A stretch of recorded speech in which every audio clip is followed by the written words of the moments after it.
Well, I have a question for you. What is something that can steal your joy? Maybe for you, it's certain people. Maybe you worry about what the future holds, what's next for you. Or maybe for you, circumstances just never really seem like they're gonna change. Well, today Pastor Eric is gonna talk about just that and answer the question that's in a lot of our minds, which is, how can we have bulletproof joy? Welcome to SMCC Online.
Hey, my name is Cassie and I attend our Draper location.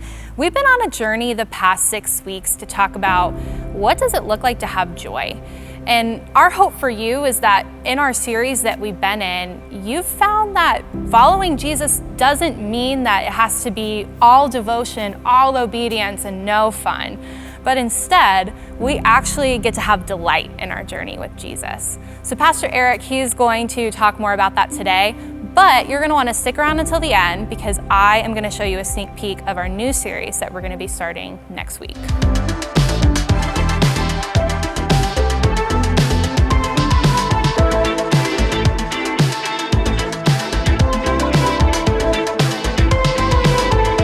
Last night, I did something that I haven't told anybody about. I just have to get this one off my chest. I stole my kids' Halloween candy when they were sleeping. Don't tell them. I'm Eric, by the way, if we haven't met, and it's Halloween, the one time of the year parents can take from their kids rather than their kids just taking from them. Now, every once in a while, and perhaps if you're a parent, this has happened to you, my kids will catch me in the act. You know, a Reese's wrapper will fall out of my pocket. They'll catch me digging through the bag, you know. Maybe this has happened to you. And when they catch me, they absolutely lose their minds. I mean, they melt down. Let's just say that my kids have placed a little too much of their joy on sugar. Now, fast forward 20, 30, 40 years, we are still, all of us, placing our joy into something, placing our hope into something. And when that thing is taken away, isn't it true that we too can go into a tailspin? Let me ask you a question. What steals your joy? What is it that steals your joy? What can take away your joy? What can rob your joy? I think there's three main things. Surely there are more things than just these three, but here are three main ones that I see in my own life and in my friends' lives. Those three things are these. People. There are people in our lives that can steal our joy, huh? I mean, it might be our kids or our parents or our neighbors or our coworkers, but there are people around us that we have to interact with who have this innate ability to take our joy away. It's like when we are around them, discouragement just sets in. But sometimes it's not just people who can steal our joy. I think for many people, circumstances are the thing that can steal our joy. It's a sickness or a tragedy or an accident or a death, or a new kid or no kids, or a new job or no job, or a move or disease or diagnosis. And these circumstances, I call them pivotal circumstances, they have the potential to rob us and take from us and steal from us our joy. But sometimes these things don't even have to happen. It's just the possibility that they could happen that takes our joy, because anxiety sets in and worry sets in. And that's the third thing that can steal our joy. So perhaps it's people, perhaps it's circumstances, but sometimes it's just worry and anxiety that can really steal our joy. But here's the thing, it doesn't have to be this way. See, pivotal circumstances, these big life-defining and life-changing moments, they can either grow up or blow up your joy. These pivotal circumstances, they have the potential to grow up or blow up your joy. See, the thing that threatens our joy most, it's not what we're going through, it's our response to what we're going through. The thing that can steal our joy most, it is not the trial we're facing, as difficult as it may be, it's the interpretation, and it's our response to the difficult thing that we are facing. Now, if you've been tracking with us in the series, we've been saying this: joy comes as a byproduct of trusting God. And so we could also say it like this: pivotal circumstances have the potential to either blow up or grow up our faith, which means they can enhance or destroy our trust in God, and therefore they can enhance or destroy our joy. So today in the message, I want to give you 5 ways to bulletproof your joy in the hard times. This is the final part of a series called The Journey to Joy. We've been talking about full devotion and full delight. That's really what we're about as a church. Devotion to Jesus and delight from Him and because of Him. That's what we are all about as a church. We exist to help as many people as possible take their next step towards becoming fully devoted and fully delighted followers of Jesus. And for the last 6 weeks, we've talked about what joy is, where it comes from, how we can experience it. And now that we know how we can experience joy and journey with Jesus, which is a journey with joy, I want to talk about how to keep it. If we know how to receive joy, now we need to talk about how to keep joy. And that's what today's message is all about. Now, when it comes to talking about trials and difficulties and suffering, this is a big topic. In fact, if you're going through some suffering right now, I would guess that today's sermon is going to leave you wanting more.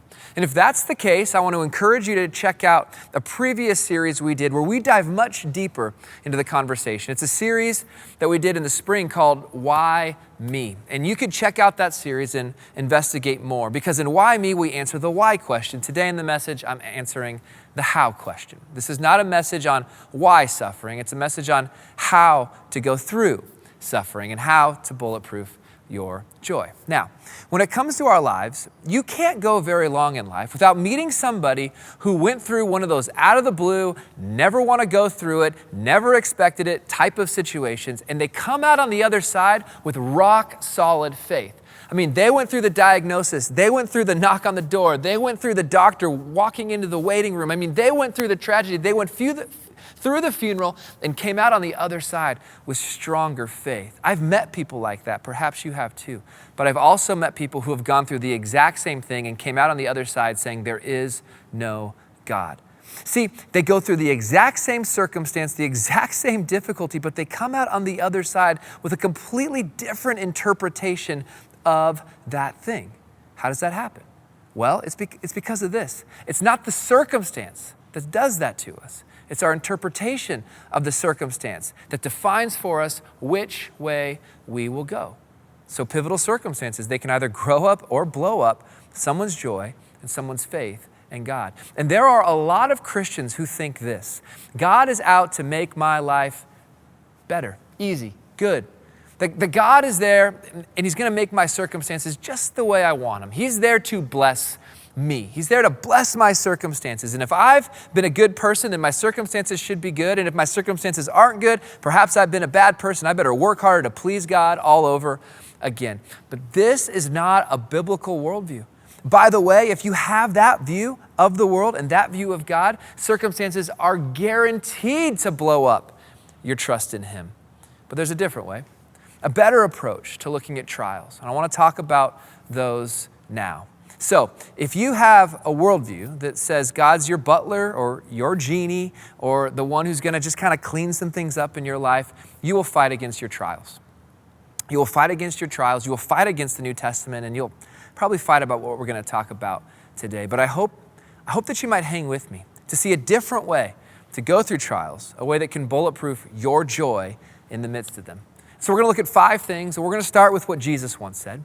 Jesus was preparing his disciples for incredible suffering and incredible difficulty, and he said something like this. It's amazing. Jesus in John 16 says, I have told you these things, that these things are how to live once he's not with them. I've told you these things so that in me you may have peace. He's talking about how to have peace. He says, in this world you will have trouble. If you have trouble in this world, Jesus predicted it. I mean, in this world, it'll be difficult. In this world, you'll face trials. In this world, you will suffer. In this world, you will have trouble, but take heart.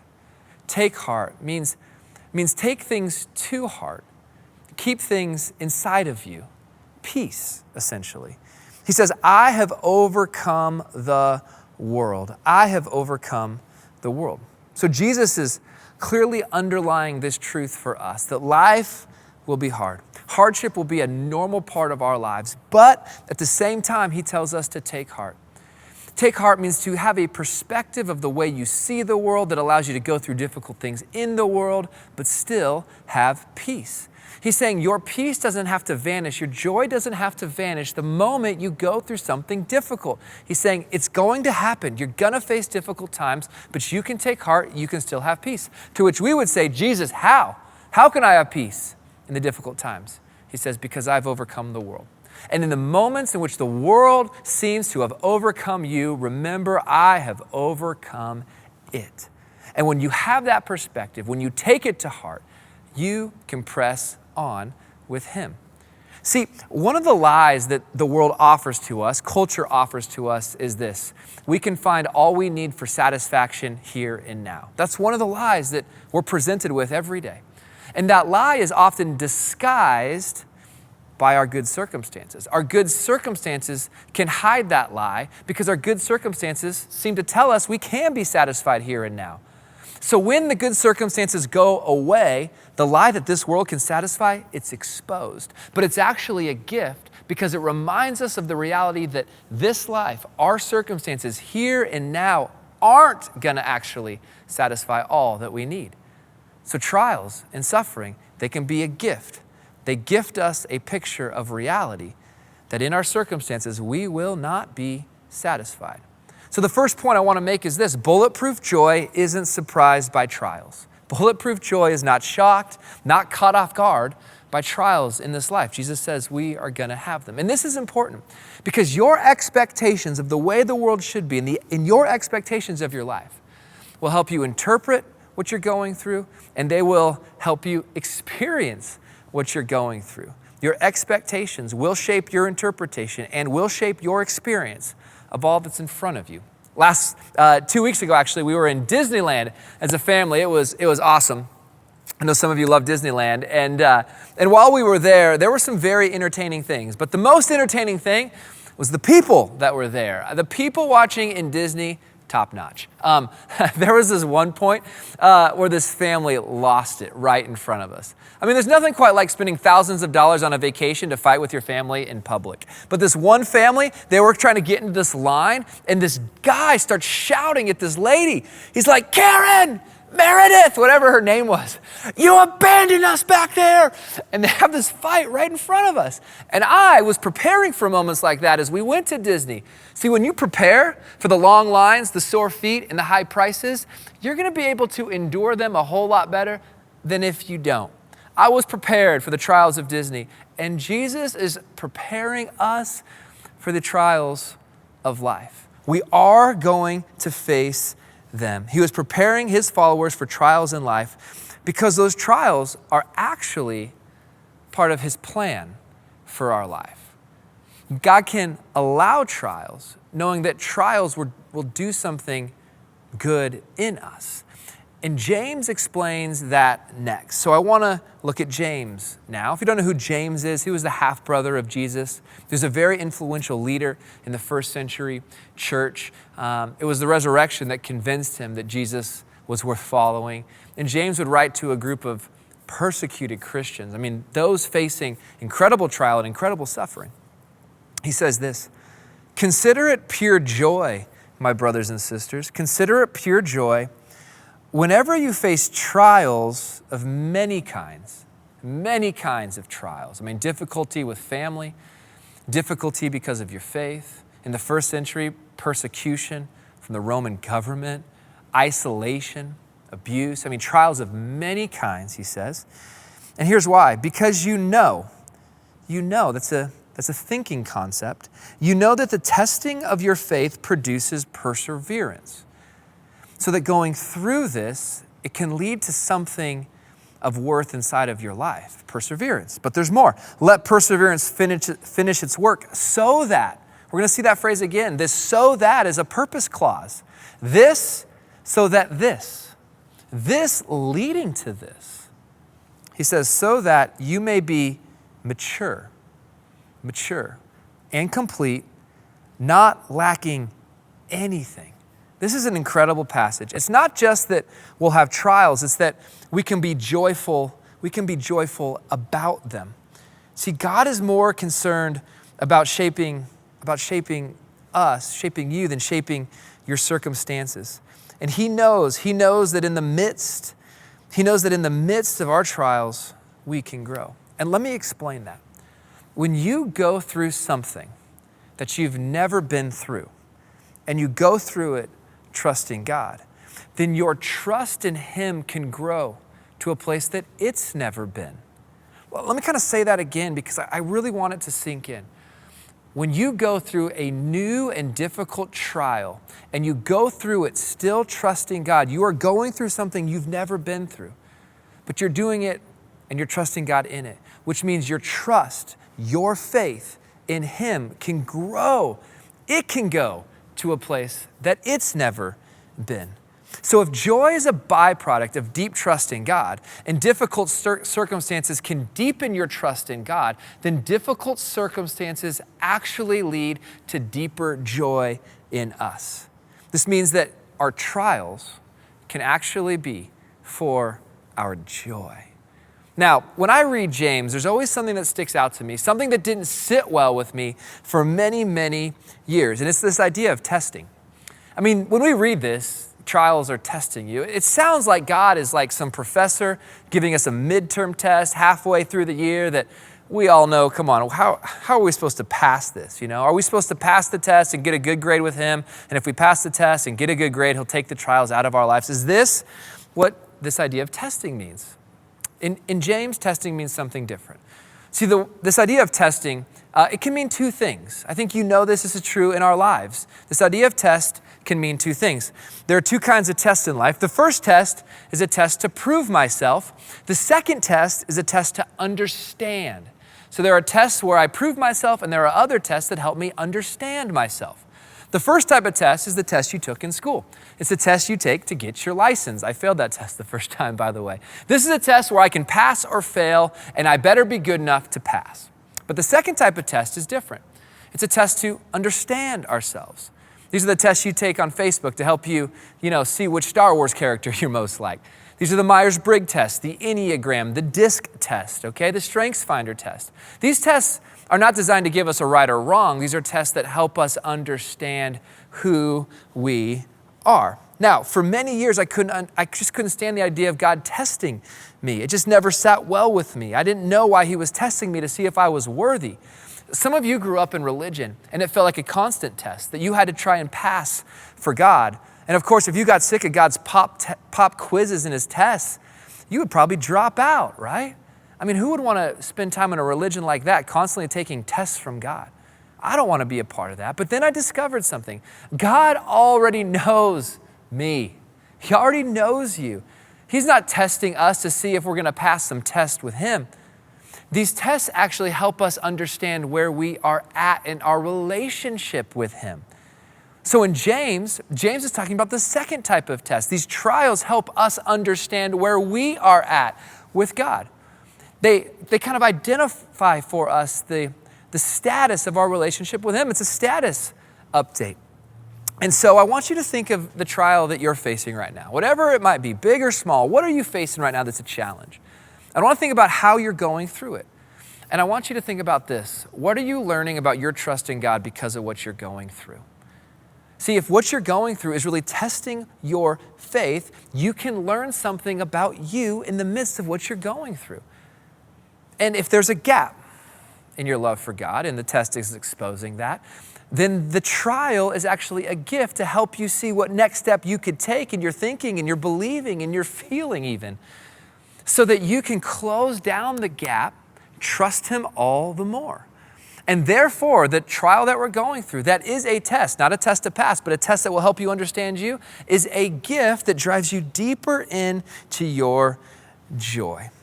So, if what you're going through is exposing a lack of love for God, it's really a trial that's a gift because it shows you where you can and how you can love him more.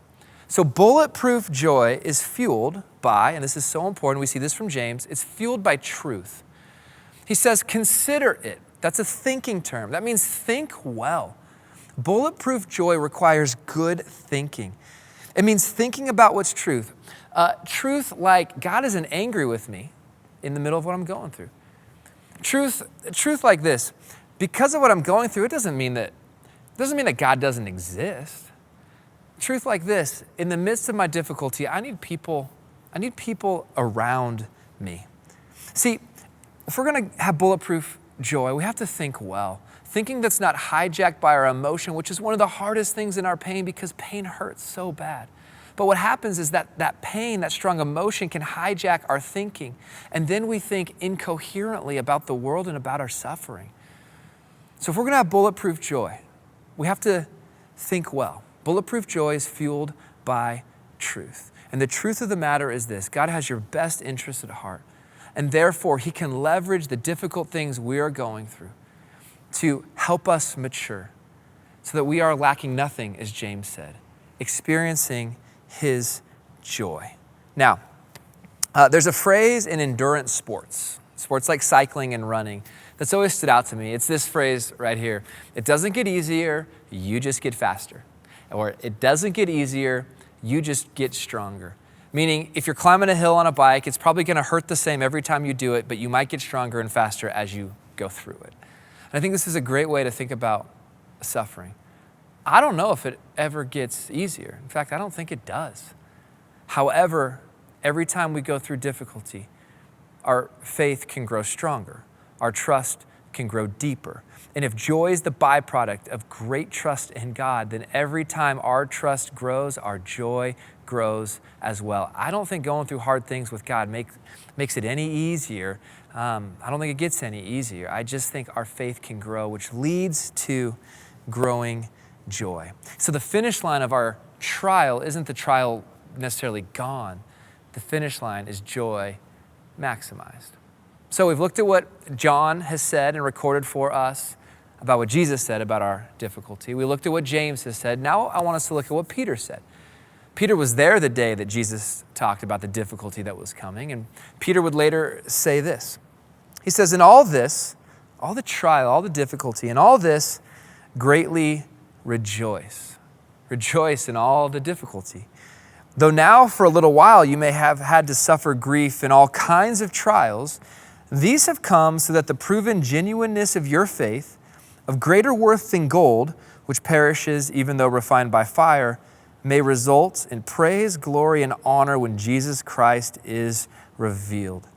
He kind of jumps into this metaphor that in order for gold to be purified and to be seen as genuine, there's a refining process that has to take place. And he's picking up on that metaphor to talk about our lives, to see the genuineness of our trust in God. Difficulty can sort of refine our faith and show us at its core why we trust God in the first place. Verse 8, he says, though you have not seen him, you love him. And even though you do not see him now, you believe in him and are filled with an inexpressible and glorious joy. You see that word again. For you are receiving the end result of your faith, the salvation of your souls. So here we see another angle to joy. And we see it in this phrase, so that, another one of these purpose statement clauses. He's saying there's purpose in this trial. See, suffering is a surefire way to help you know why you love God. And I want to be clear, suffering is not a good thing, but something good can happen. See, suffering means to lose something that you love. That's what it means. And if in life you build your life on God, although you enjoy things, when you lose those things, if the ultimate thing is God's love, then suffering just drives you deeper into the source of your joy.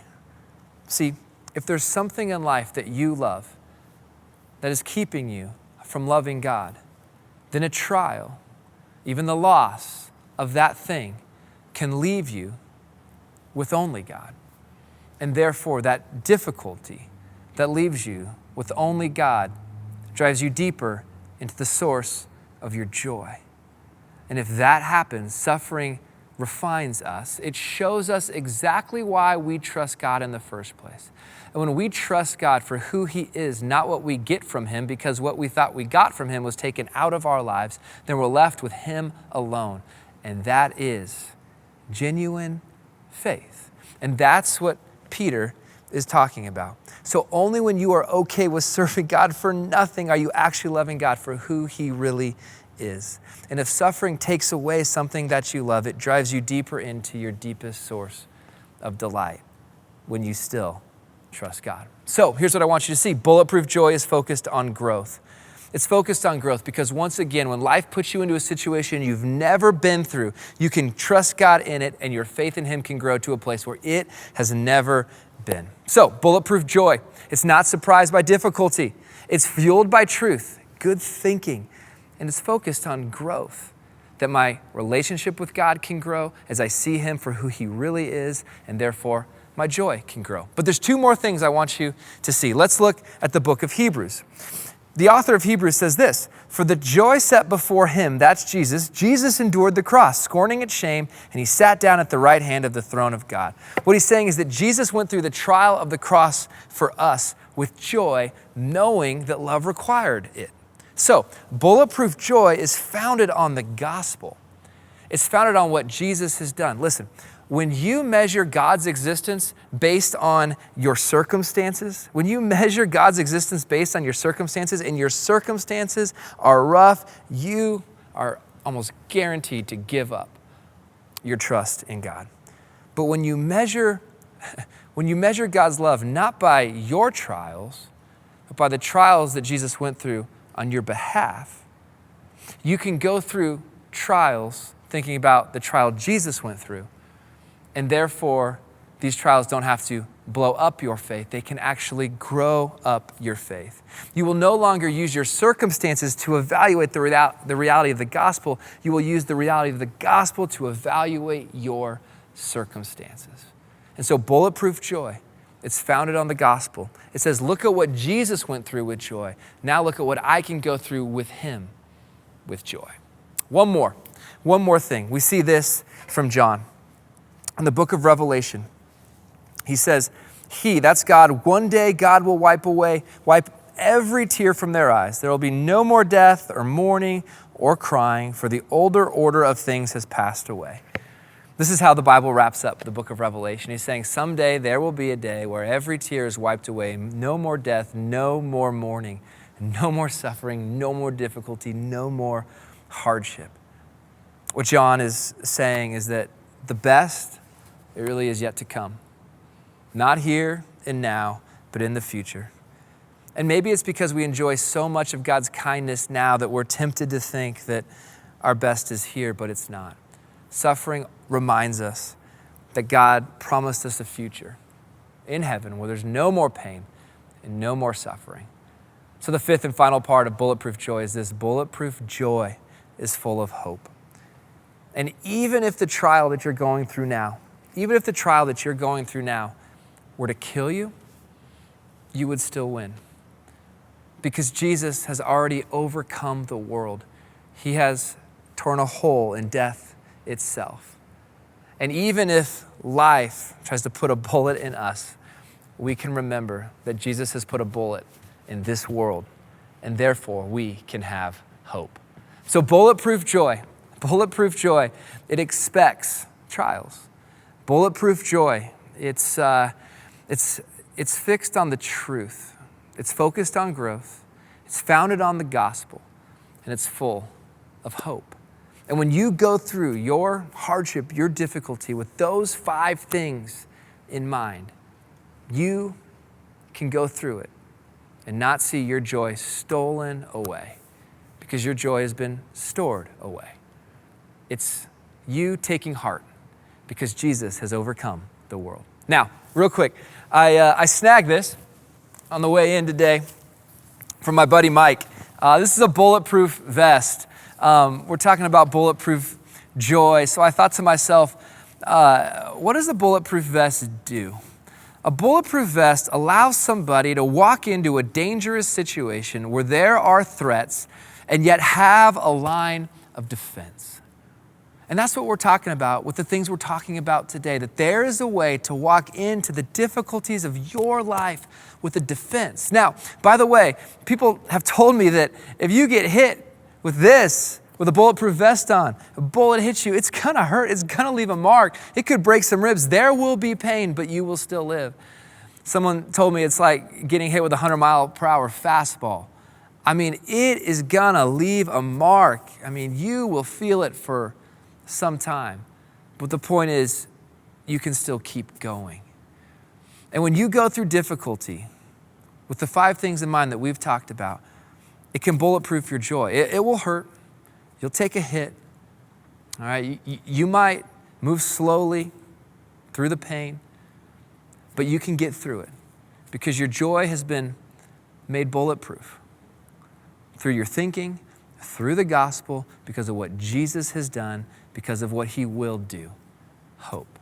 Now, one of the things that's so important to consider at this point is this.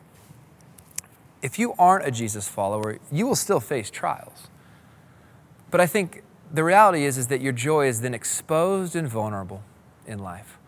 See, there are a lot of people who live with a pain avoidance mindset. I don't want to go through anything difficult. I want to avoid pain at all costs. And if you live that way, you will limit your life, you will limit your joy, and you can't actually go through life that way. Pain will find its way to set in. And when you do, you will be at a risk of losing your joy. Now, some would say, hey, what doesn't kill you makes you stronger. And I like to say to them, well, it could kill you in time. Something will kill you in time. But when you go through this with the gospel, it's a way to face any difficult thing and still maintain joy. And therefore, I think a Christian worldview, life with Jesus, is far better than any other approach, because it's an approach that defends your joy better than any other. And if you are going through a difficult time right now, I want to give you just a small collection of sentences that could help you preach the gospel to you in the middle of your moment. Let me read this to you. This is what I try to remind myself of in those difficult seasons. This is my trial. I'm not suffering for my sins because Jesus already did that. He went through the greatest trial anyone could endure for me. So I can go through this smaller trial with him, knowing that if my trust in him grows, then my joy in him will grow too. So what's more valuable to you? An easy life or incredible trust? What's more valuable to you? A superficial relationship or a committed one? What's more valuable to you? An easy life or tested love? Your answers to those questions will highlight for you your worldview, and they'll highlight for you the likelihood that a pivotal circumstance will either grow up or blow up your faith. But now we know, because of what Jesus has done in the trial he went through, we can go through our trial and still have joy because we can walk through it with him. The bottom line of our message today is this: my journey to joy, it requires the road of trial. It does. Your journey to joy, my journey to joy, it will require trials. And if you're like me, joy isn't the first thing you think about when you face a hard time. If you're anything like me over the years, I've gone through many trials and thought, God, where are you in this? But now I want to remind myself that that's just exposing an error in my thinking, an error in my worldview, and it's putting my joy at risk. Because a gospel worldview lets me know that Jesus went through the cross with joy on my behalf, and I can go through my difficult time with him and still see the relationship maintained. So this brings us to the end of our 7-week series, The Journey to Joy, but it's not the end of your journey to joy. That journey will last a lifetime. But it's my hope now that you know where joy comes from and what it is and how you can experience it everlasting. It's through Jesus. So I hope that now after 7 weeks, you would experience more joy and less despair in your life because you're fully devoted and therefore fully delighted. Would you pray with me? God, I know that many people listening today are going through some difficulties and some heavy trials. And I would imagine there's more questions, there's more wondering, more doubt perhaps. And I pray that we would take our next steps, that's us, to find more resources to dive deeper in to the truth of suffering. But I pray today that we would all take our next step to bulletproof our joy in the hard times, so that we would have a defense against the difficult circumstances in life. And I pray that we would be able to do that by trusting you, by thinking about you, by thinking about what your word says in regards to difficulty, trial, and suffering. For over 2,000 years, people have gone through massive suffering and came out on the other side still trusting you and still rejoicing. We want to be those people. So help us take our next step to trust you, growing in our perseverance and our maturity, as James said, lacking nothing. God, we want to walk with you through what we're going through. As confusing as that might be to us, as hard as that might be for us, I pray that we would know we're not walking through this alone, that we could lean on our pastors, we could lean on our leaders, we could lean on our community, and that we can walk through our difficulty with you. Jesus, thank you that you walked through the difficulty of the cross, and now we can walk through our difficulty with you by our side. Because of that, we have a reason to have some joy today. It's in your name that we pray. Amen. Well, thank you guys for joining us today. I want to personally invite you to join us next week at one of our locations. You can find where we're located and service times on our website at smccutah.org/campuses. Now, I want to show you guys a sneak peek of what's coming up across all of our campuses next week.